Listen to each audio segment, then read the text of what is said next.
병이라는 게 어떤 병이든 어떤 체질에든 다 생길 수는 있는데 그래도 경향성이라는 게 좀 있을 수 있어요. 근데 이제 이 병이 걸렸다고 이 체질이다 이렇게 할 수는 없지만, 소양인하고 소음인은 완전히 극으로 뜨겁고 차갑잖아요. 그러니까 소양인 같은 경우는 한소양인, 열소양인 두 개로 나눈다고 했지만 한소양인은 실제로 존재하지 않습니다. 한소양인은 뭐냐면 이 열소양인이 몸이 차가워진 거예요. 열소양인이 왜 몸이 차가워지냐면 그러니까 소양인은 열이 위쪽에 있다고 했잖아요. 맥도 여기서 뛰고 이게 자꾸 위로 올라가 버리면 모든 에너지가 다 위로 몰려요. 그래서 머리 꼭대기나 이런 데, 막 귀, 눈 이런 데만 열이 몰려 있는 거예요. 나머지는 손이 차가워지는 거죠. 손발이 차요. 그래서 막 난 춥다고 하는데 이상하게 병적으로 춥다고요. 그냥 보통 추운 사람은 핫팩 이렇게 대고 이렇게 하면 또 따뜻해지고 괜찮은데, 이 한소양인들은 병이 걸린 상태이기 때문에 그렇게 하고 막 보일러를 틀고 막 이렇게 해도 몸이 따뜻해지지가 않아요.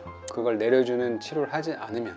그래서 열소양인이 극으로 열이 치 달아서 몸에 열이 머리 끝까지 올라간 상태를 한소양이라고 하는 거예요.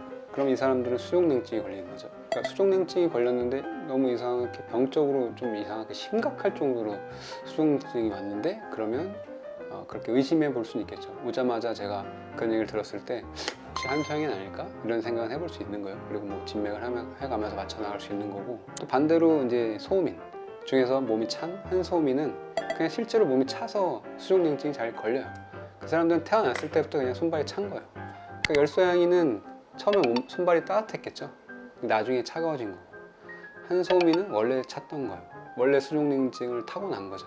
그런 사람들은 계속 따뜻하게 해주는 치료를 해줘야지 몸이 따뜻해지는 거예요. 치료법이 반대겠죠. 한소양인은 의외로 몸을 차갑게 해주는 치료를 해서 여기 실려있는 열을 다 내려줘야지 몸이 따뜻해져요. 반대로 한소음인은 몸을 전체적으로 따뜻하게 해줘야지 손발이 따뜻해지는 거예요. 그리고 소음인 중에 또 열소음인이 있다 했잖아요. 요거는 재밌는 표현일 수도 있는데, 소양인, 아까 이 열이 많은 소양인이 이만한 그릇을 갖고 있다고 하면 소음인들은 그릇 자체가 여기 있는 컵처럼 작다고 볼 수 있어요. 그 중에서 한소음인은 이 그릇에 물을 요만큼 채워놓은 거예요. 그릇도 작은데 물도 조금 채워져 있는 거고, 열소음인은 그릇은 작은데 물이 꽉 차 있는 상태예요. 그래서 자기가 스스로는 덥다고 생각해요. 체력도 많다고 생각하고, 왜냐면 자기 몸은 이제 막 풀파워인 거죠. 되게 빵빵하다고 생각하고, 그래서 굉장히 에너지틱해요. 그런데 실제로는 그릇이 작으니까 금방 닳아버려요. 금방 차기도 또 금방 차요. 작으니까. 그러니까 이런 사람들은 빨리 차고 빨리 소모되고 막 이러니까 소모성 질환에 좀 잘 걸려요. 당뇨 같은 거나, 그리고 아니면 써서 닳아버리는 관절 질환들, 뭐 퇴행성 관절염 이런 거 잘 걸리죠. 반대로 이제 이거는 이제 비만하는 사람들, 열태음인이 많죠. 그러니까 열이 있는 체질 중에서 열소양인하고 열태음인은 굉장히 잘 먹죠. 잘 먹고, 우리가 막 삼국지 이런 걸 생각했을 때 그 수많은 장수들이 막 술을 엄청 먹고 막 그러잖아요. 그런 사람들이 실제로도 열이 많겠죠.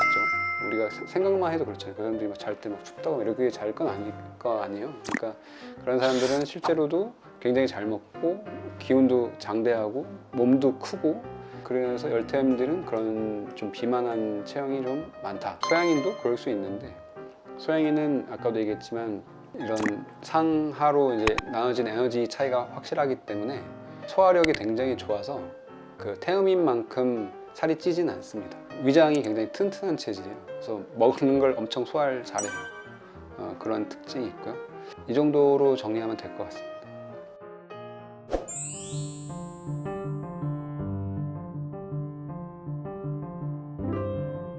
지금 물어보신 게 체질이 변하느냐를 물어보시는 것 같아요. 그러니까 체질이 변하는 건 아니고요. 변할 수 있는 거는 한열 정도는 변할 수 있어요. 그러니까 아까 얘기했듯이 열소양인이 한소양이 되잖아요. 그러니까 실제로 그 사람이 뭐 한열의 변화가 좀 있었던 거고, 그 수족냉증이나 이런 게 걸리거나 아니면 감기가 걸리거나 그러면 또 추워지고, 그래서 또 원래 더웠던 사람이 추워할 수도 있겠죠. 한열은 변화가 있는데 체질은 변화가 없습니다. 근데 체질이 변했냐고 생각할 수밖에 없게 되는 이유는 체질 감별이 어려워서 그렇습니다. 체질 감별이 아까 제가 설명드렸지만 단계가 되게 복잡다단하잖아요. 그리고 그 사람의 외모만 보고 평가해서 체질을 맞출 수 있으면 좋은데 그렇게 못하는 거고, 제가 갖고 있는 이 체질 판별법으로 체질을 판별하는 거 외에 누구는 복각을 이용하고 누구는 이제 뭐 다양하게 설문지를 이용하고 해서 체질을 판별하는데요. 저도 그거를 사용을 해요.